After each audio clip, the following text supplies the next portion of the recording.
Ice cream trucks aside. Hello there. This is Retrokid Reviews doing a quick review slash analysis of the Obi-Wan trailer that came out yesterday as of this recording. Card to the full trailer in case you guys want to see it. No reactions because I saw it when it was new and oh my god, that Duel of the Fates shot and soundtrack have definitely weighed more of my interest into the show.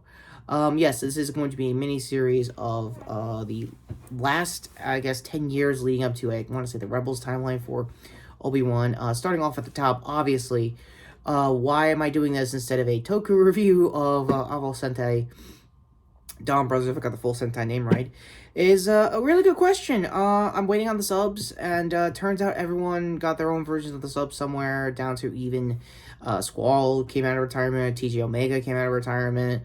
To say this is a prominent, big Sentai for, the Toku scene is saying quite a lot. So, more on that video, hopefully Sunday when episode 2 drops with the subs. Hopefully I'll talk about that either Sunday or Monday. But what I've heard so far is that it's actually really good. It's a strong start for a first episode for any Sentai the last almost 50 years now. And, it's a lot riding on it being the sequel to Zenkaiger. Again, I noped out very early on, totally regretting it now. It's usually what happens when I am with Toku. When there's a bad Toku, somehow I'll sit through it to the end. A good Toku, I'm like, I don't want to ruin a good thing kind of vibe. Again, I'll go more into it, hopefully later this weekend. And ice cream trucks aside, let's get to the star of Obi-Wan himself, Ewan McGregor, actually showing up. Photos I've seen so far off of the trailer look fantastic. It's definitely right in between, say, the Rebels timeline, cartoons-wise, and definitely Fallen Order for those who play the games like myself. I might do a replay and do a quick, I guess, review in case I want to. Yeah. I don't know if he'll meet up with Cal Kestis or anybody around any former Jedi that are hiding out in Tatooine and he's trying to harbor them out. As like a subplot I would like to see him do. What I've turned and found out through the kind of funny trailer react slash screencast I guess video of the whole thing. Turns out Song Kang Han of Fast and Furious fame is actually going to be an Inquisitor. I'm seeing the shot right now. It looks really good, very alien, very nice. He's got a platoon, I guess, of stormtroopers behind him in a rundown kind of planet that reminds me a lot like I forgot which one. I think it's I don't know my sea names when it comes to planets. So I'm gonna say Coruscant, maybe not. I could be wrong. But it's an original planet trying to be I guess Hong Kong inspired. With the township and all that. It looks really good. It'll probably breathe and play a lot better as an actual action scene later on.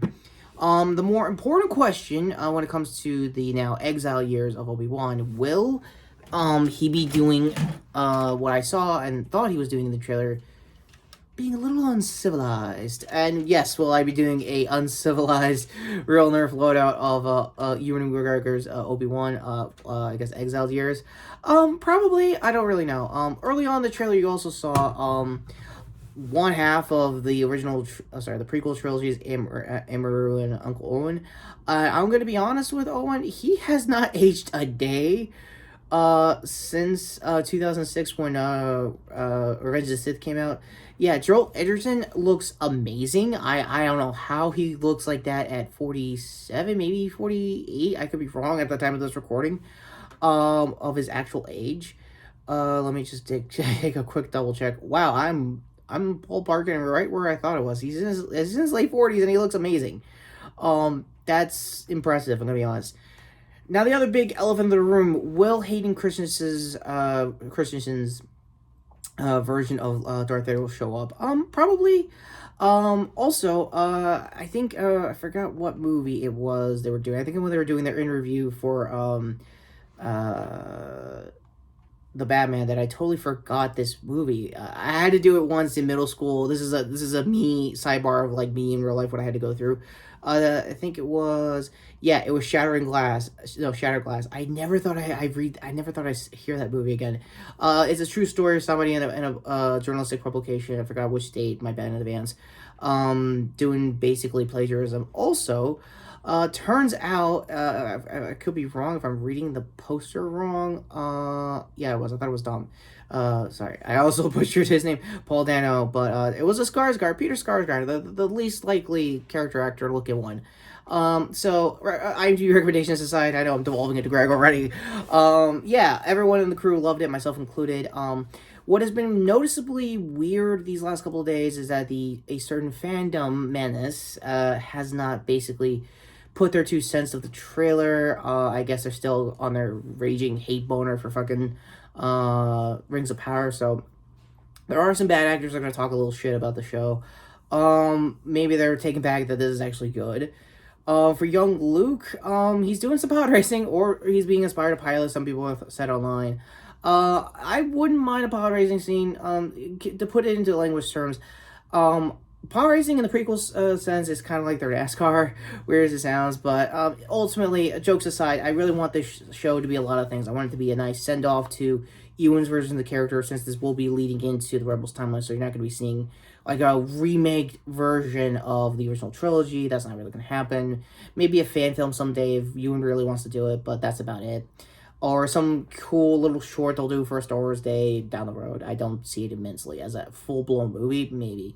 But my overall thoughts, it's actually really good. The soundtrack is amazing. If they commit to using Duel of the Fates throughout any episode of the series, I'm all in for it. I would love to see, I guess, more, as I think it was established, a shot of him going into Tatooine. I know it was more established in Revenge of the Sith, of basic when Order 66 happened and all that, but to show more of his exile, show him just transitioning after that scene is just going to be heartbreaking for him and stuff like that. Ultimately, for Ewan's version of the character, he looks great. He's supposed to be a hermit, but I think Nick said best. He's a pretty hot-ass freaking hermit. So, trying to keep it PG-14 here aside, what did you think of this trailer? What did you think of my upcoming announcements for any Toku reviews that I'll be doing for donbrothers? And ultimately, I'm sorry that I didn't have time to do a proper reaction for Obi-Wan Kenobi Star Wars story. It doesn't sound like a Star Wars story. One last rumor mill before we get to the end cards coming up. I think there's a slim chance you might get the Han from Solo a Star Wars story. If that's the case, that would be the most amazing fadeaway dunk into basically getting him around too for this franchise and do it proper and not have like an over exaggeration of like over community directing or whatever they were planning when that movie came out. If that's the case, I might do a re-review as a short just to see if he really needs it. I honestly think he does. He's the closest to looking like Han at the time. Other than that, I don't really know. What I do know is that this is looking really good, soundtrack-wise, action-wise. I don't know how, like, I guess the closest that the Star Wars series will probably turn to a thriller of just trying to like keep his like his force abilities down, try to like not overexert himself or like show off that he is who he is. Because where Mandalorian and Book of Boba Fett it was basically the end of the traditional trilogy. Now we're coming into that transition. Now we want to see how like it's oppressive, how it's really this, how it was like how much of a flex basically the Empire has had over throughout the entire universe, not just the galaxy. And I want to see if that will continue into this series. If that does, that'd be awesome. If it feels more like Fallen Order, that's really nothing really to be ashamed about. Him going up against Inquisitors would be great. He is doing multiple planets, so it makes sense to do it there instead of at Tatooine just to keep appearances and stuff like that. Is this going to be a more than just a limited series? Probably not. It makes sense to be a mini series and just be done with it. Personally, for Ewan's version of the character, like I said, it would be cool if he does just like a one-shot recreated fight with him and Hayden, just voiceover and stunt actors, and just be done with it for Star Wars Day. That would be pretty cool. As far as marketing goes. As that also being said, Disney Plus has had a bit of a crackdown with some basically the Ukrainian conflict and stuff like that. I would also like them to basically, you know, act a little political with a certain Jason Aaron run Punisher, to make a long dumb story short, Core 2 Comic Drake's review. I personally think this is a good direction for the character. I will talk more about that hopefully next week as a finally returning, hand-approved real life Punisher. Yeah, I'll be doing an army builder phase for getting a lot of hand figures just to like roll around Frank. So I'm trying to make it comical, not weird, how everyone has been hyping like that's Skull symbol for the last 6 years. yeah, screw those guys. Long story short there. Anyways, BLM aside, this is Retrokid Reviews. Hoping to God you learned anything out of this semi-theory, semi-reaction to Obi-Wan Kenobi. Like I said, jokes aside, the trailer looks great. I cannot wait to see this May 25th.